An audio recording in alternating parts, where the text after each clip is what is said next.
Hello, I'm Angelica, and I am an advocate for the sacred female polarity of God. I share guidance and insight on the metaphysical anatomy of the human energy body, on clearing enemy patterning between the sexes, on creating relationship harmony between the sexes, and about the ongoing evolution of our human spirituality as it relates to our physical bodies and the individual family unit. If you enjoy what I have to say, please like and subscribe and consider sharing with a like-minded friend. Today I'm going to discuss what a traditional female role is really about, as opposed to what it's often marketed as. And although cultural symbols of the ideal femininity and the ideal masculinity are an important aspect of a culture, the 50's housewife idea and the illustrations that were used in that time period to market different products for housewives, those images are often used in our modern time in 2020 and 2021 and before to create an ideal of what it means to be a traditional woman. And the thing about this is that there's quite a lot of cognitive dissonance here with this issue, because the 50's were not a time of traditional womanhood, other than the fact that they still were in the home. And it's really important to understand the social engineering that occurred at this time, because the ideals that were propagated to women at this time actually played a major role in what instigated the feminist revolution. And what I'd like to point out is that before the Industrial Revolution, it was not common for a woman to be home alone with 1 to 6 children and be responsible for all of the childcare, all of the cooking, and all of the cleaning. Not only were there extended family that were an integral part of the daily routine, but the father, before the Industrial Revolution, did not leave the home all day. When crafts and trades and agricultural skills were our primary means of bartering goods and services and supporting our families with food and shelter, instead of unions, there were guilds, and the productivity of an individual man, who may be that head of a family, was within the home. They had workshops, and the family unit was a much more cohesive thing. It wasn't like the father leaves and the mother is home alone all day. And the thing is that there are many people like myself who really want to influence women in general to embrace the part of them that wants to be barefoot and pregnant, and just serve within use her gifts and talents within the microcosm of the individual home and family unit as the primary vocation. Now, that doesn't mean that women don't have other gifts and vocations, but I do believe that women are best served embracing that their primary roles, the majority of women, not all women, but our primary roles are as wives and mothers. Now, the thing is, though, that when we create this ideal of femininity that revolves around being subservient to the husband, quite a lot of essential aspects of motherhood are sacrificed. So I've said in my first video that if anyone's going to be subservient to anyone, it really should be that women are subservient to children, and that men are subservient to what women need to be be subservient to children. And it's important to remember when we are using the image of the 50s housewife as the ideal traditional woman, is that this was a time of great technological advancements. And all of those advertisements that are now used to pressure women back into the homemaking roles, those were all being used to sell products that made convenience the #1 priority in the home. So things like boxed brownies, pre-made pie crusts, the bouillon cubes instead of the making bone broth like we used to, formula feeding instead of breastfeeding, pacifiers to trick babies into comforting themselves. And the essential aspects of early childhood were really seen as inconveniences.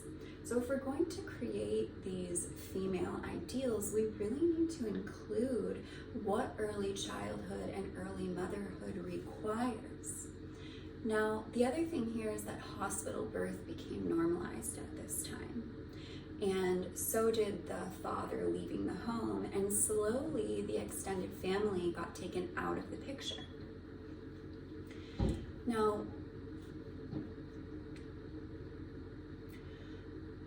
the issue here is that within the first 6 months after giving birth, a baby and a mother are in critical condition. The baby is designed to be sustained only with the mother's body. And not only is the mother's body doing that, but the mother is also recovering from 10 months of pregnancy and the birthing experience. Now, not only did hospital birth make the birthing experience way more traumatizing than it should be, but the pediatric industry at this time pushed formulas and pacifiers in a way that really divorced women from the very essential aspect of the first 6 months of a baby's life, where the bond is really necessary to keep on a 24/7 attachment. Now, the reason that this is important is that what these images of the 50s housewife creates is that it creates an expectation that the ideal woman has no chaos in her home. And birth and infancy, and I would say all the way up until the youngest child in your household is 6 years old, this is a time of immense chaos, regardless of how disciplined or skilled you are, because you can't put babies on schedules. This is a time where we were leading up into this mode where women were starting to put their babies on sleep schedules and feeding schedules, and this really disordered the circadian rhythm and many other aspects of physiological development. So we were sacrificing the development of the mother and baby bond and the future physical development and psychological development of the child for the sake of convenience. And this was because if all of the responsibilities are left on the woman, you have to sacrifice the well-being of the mother-baby bond to do that. So before you have children, it's much easier to keep an impeccable home. But in the first 6 months of a child's life, keeping an impeccable home is like the last priority. Of course, you need to have a certain amount of chaos control, and we do need to have good homemaking skills. And it is true that the traditional female role is about childcare, cooking, cleaning, companionship, and relational labors, and sewing, of course, and gardening and food production and things like this. However, putting it all on one woman is not the traditional female role. And this is really important to understand if we're going to transition into a healthier order in the home and the family unit. Because at any given moment when you have a baby, regardless of if you just have one baby or you have 3 children under 5 or 6 children under 10, you have to pick one of 2 priorities at all times, which is like the priority of the youngest child. And then you choose between, do you want to do the dishes? Do you want to pick up the toys? Do you want to start supper? Do you want to clean the bathroom? Do you want to brush your hair? Do you want to take a shower? Do you want to do a workout? At any given moment, you have to pick 2 priorities and leave the others aside. And yes, time management skills are important, and yes, homemaking skills are important. However, this idea that a woman should be left alone all day with children while also baking a pie, while also making a roast, while also wearing the most perfect outfit and having a full face of makeup and appearing as though everything is like in this regimented, orderly place. This is anti-life, and it's anti-motherhood, and it's anti-early childhood. This is really important to understand. So for all of these people that I might call tradvocates, who are really into the traditional living and traditional lifestyle, which I and my husband both are, it's really important to understand that this is not only unrealistic and cruel, but it's not even what the traditional woman did. Because in every culture, the first 6 months after childbirth, especially the first 6 weeks, the woman should be on bed rest for the first 6 weeks. And for the first 6 months, instead of basically tricking the baby into soothing itself with a fake nipple, the way that we are designed, the way that the creative intelligence of this universe and God has really been, let me just stop for a moment, because I don't agree or believe that we are like objects that were created by God. I believe that we are an integral part of the universal order and source, but that there is a natural order of how source or spirit or the universe or the God, goddess, holy child, Trinity works. There is a divine mathematics that needs to be respected if things are going to be optimal. And the mother-baby rhythm is something that must be the number one priority if you really are going to acknowledge what a woman is and what a baby is. And when we have made it about being subservient to the husband and making the home appear to, your neighbors and your in-laws and your husband as if there's no chaos at all, and that it's just all about beautification, that is very anti-motherhood. It's anti-God, it's anti-natural order, okay? So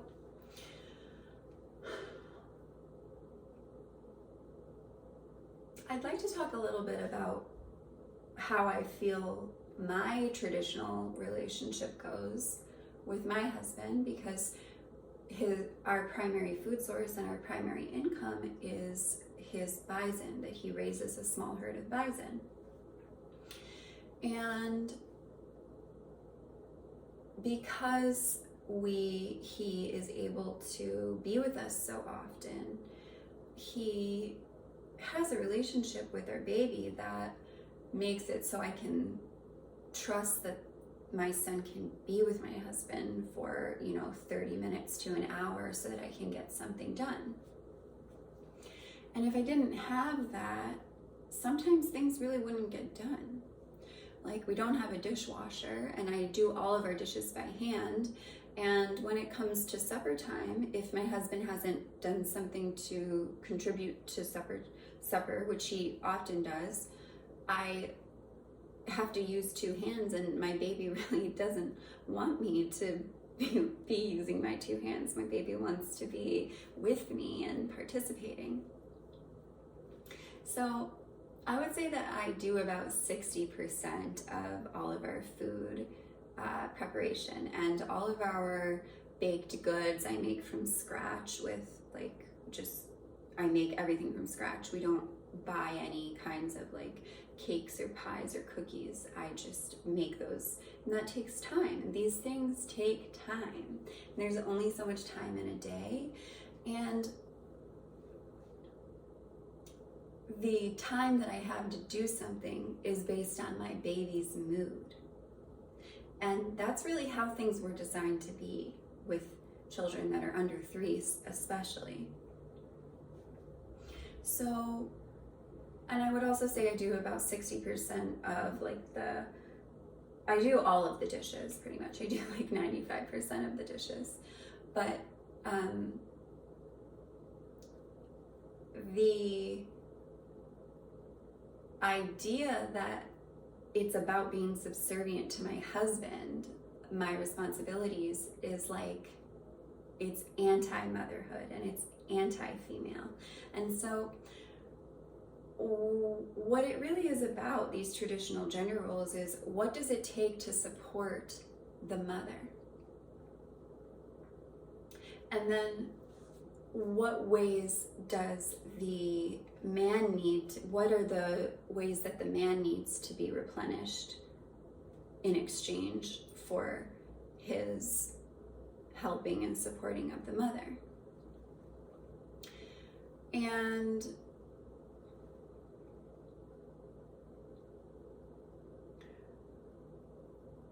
this social engineering that occurred with these media advertisements were that there was so much pressure on women in the 50s to achieve an image of zero chaos and perfection that really required quite a lot of sacrifice of the mother-baby bond.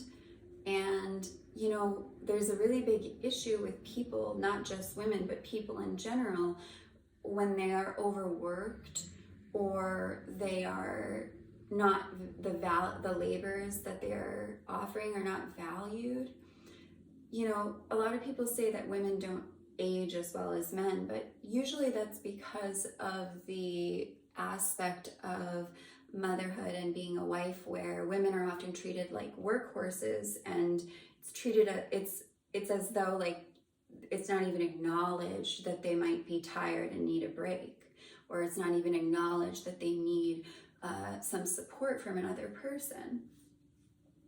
So, and then as we move into this modern age where we also have hospital birth, and we have really completely ignored the amount of therapeutic process that needs to happen after the birthing process, whether it was traumatic or not, we've really left our women in a state of being internally shattered and externally having a mask on. And this is where you get like the modern age, where in the 70s and 80s and 90s, the convenience food products were pretty much like the only option that a lot of women had, because of how the extended family had been taken out of the daily routine and the fathers were completely removed from the homes. And so I don't blame or resent any woman who was, you know, feeding her children packaged foods in the 90s, but it needs to be acknowledged that that wasn't good for any of us. And to be able to keep a healthy body, keep healthy children spiritually and physiologically, and have wholesome food, often to do all of those things, you might have a messy house after. You might have 25 toys that are spread all over the floor.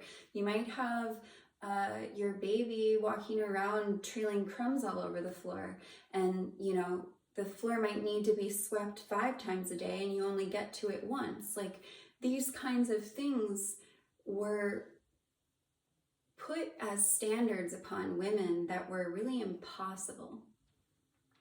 And instead of focusing on the real needs of the mother and child, we focused way too much on the image of what the perfect woman is.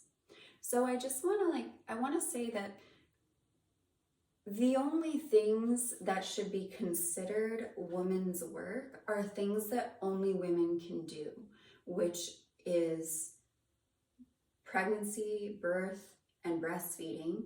And these things need to be prioritized as the number one thing that a woman needs support with. And then things like cooking and cleaning and sewing and all of the emotional and relational labors that occur, these need to be secondary. These are a secondary responsibility to motherhood. So I'd just like to finish by saying that if you haven't subscribed yet, please subscribe, and please consider sharing with a like-minded friend. And if you haven't seen my Instagram page, it's called Nymph Prayer, and I share a lot of daily lifestyle stuff, and I also share quite a lot of poetry and insight on sacred feminine embodiment and healing the relationships between men and women. And I'd also just like to finish by saying that there's no time in the past where things were sound and right and righteous. There's no time in the past where the natural order and the divine embodiment of that natural order was achieved. And when women reacted to these impossible ideals by saying that they just were going to take themselves out of the home altogether and that women's work is oppressive, that's why that happened, okay? So we're not going to be able to go back to a time, because there is no time where things were perfect between men and women. And there was quite a lot of significant problems that we need to slowly work towards. And the thing for women that I coach women on all the time is that, yes, women need to use their voice. Women need to learn how to advocate for themselves, but we also need to know our place in relationship to men. And that is a level of self-mastery that we have never really approached at this time, because in the past, a lot of the time, women just had their voice taken out completely.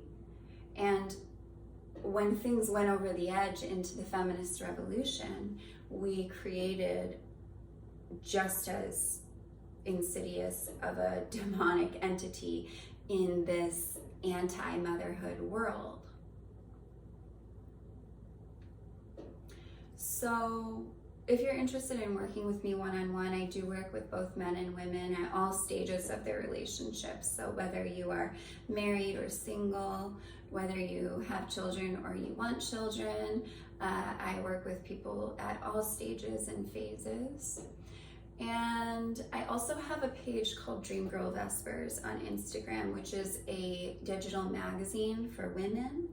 And it's focused on creating sovereignty and a sense of spiritual sovereignty within these female roles that are essentially dependent on men, financially, physically, and spiritually. And I help women understand how to relate to these traditional female roles in a self-respecting, self-mastering, sovereign way. Thank you.